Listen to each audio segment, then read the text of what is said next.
Man orders pizza every day for 10 years until employees realize something is very wrong. Kirk Alexander is a 48-year-old man who lives alone in his house in Salem, Oregon. His favorite food is pizza. For the better part of a decade, Alexander has been ordering from the same Domino's pizza shop almost every day. But one day, he suddenly stopped. And the Domino's employees were shocked when they found out why. "He orders every day, every other day," said Sarah Fuller, the general manager for the Domino's shop, when interviewed by reporters. "His order pops up on the screen because he orders online. So we see it come across the screen and we're like, oh, Kirk's order." When his orders stopped coming in for a few days, it gave them a bad feeling. Initially, they thought he might have been out of town, maybe for work or visiting family. Then more time went by. Fuller was approached by her delivery drivers, who had noticed that Alexander's order hadn't popped up in their screens for a while. So Fuller checked the system and saw he hadn't ordered anything for 11 days straight.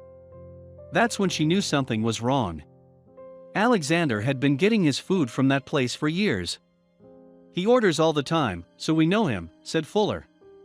The staff knew him as a nice, quiet, and friendly guy. He was friends with them, and some even saw him as a family member.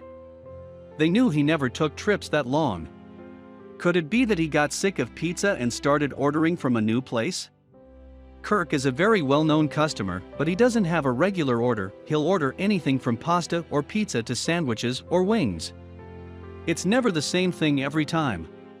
Clearly Alexander was getting enough variety in his food from Domino's, and he was a man of habit. Employees feared that the reason for his absent orders was something more unsavory. As her staff became more worried, Fuller decided to send an employee to check up on their loyal customer. The task fell upon delivery driver Tracy Hamblin. As he approached the front door, he could see that the lights were on inside. He got closer and could hear sounds coming from the television. Then he knocked on the door. There was no answer. Hamblin knocked again a few more times, but to no avail. He then called Alexander's cell phone number, but it went straight to voicemail. His gut told him something was wrong, so he decided to go back to the restaurant and talk to his colleagues. They'd know what to do. After talking with the rest of the staff, Hamblin called 911. "Well, I need some help on what to do. It could be an emergency," he began.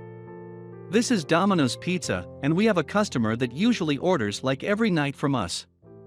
And he hasn't ordered in 11 days. After getting all the details from Hamblin, the operator contacted the Marion County Sheriff's Department. The sheriff dispatched his deputies to Alexander's home, unsure of what they would find. When the police arrived at the house, they knocked on the door and tried calling out to him. Surprisingly, there was a response. They could tell it was a man calling for help. So they broke into the house and found Alexander laying on the ground.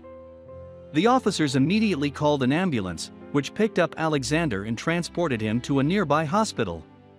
It looked like he'd suffered a stroke, and paramedics were able to stabilize him. But his fate was uncertain as there were no witnesses of the incident, and doctors weren't able to determine how long it had been between then and when he was found. Luckily, after some life-saving care, it looked like he was going to make a full recovery. Domino's staff was delighted to hear the news. "We're like a family here, and we were glad we were able to do something to help. We hope he's able to fully recover from this," said Fuller. "Now you probably think these people are heroes, but they disagree. I think we were just doing our job checking in on someone we know who orders a lot. We felt like we needed to do something," explained Fuller. Their humility is truly inspiring, but that didn't stop the media from going crazy about the story. The news spread through town and local outlets, and eventually, it made it to nationwide media. Good Morning America interviewed Fuller and her assistant manager, Jenny Cyber. The pair recounted the events of that evening, and the host congratulated them for following their instincts and doing the right thing. She also asked them for updates on Alexander's condition, since they had been able to visit him in the hospital. Cyber told host Robin Roberts that she had been to see Alexander 3 times since he was admitted to the hospital. The first day he was out of it and could only answer yes or no questions. On the second day, he looked better, and by the third day, he was well enough to be moved to the rehabilitation wing. Then Roberts gave Cyber and Fuller a big surprise. "Since you guys are superheroes, we're gonna send you to Captain America Civil War," said Roberts, announcing that the whole restaurant staff would be getting tickets. And that wasn't all. Domino's corporate office would be sending Fuller, Cyber, and delivery man Tracy Hamblin to the Domino's Worldwide Rally, a yearly convention of Domino's members taking place in Las Vegas. "We think it's the least they deserve for helping to save a man's life,"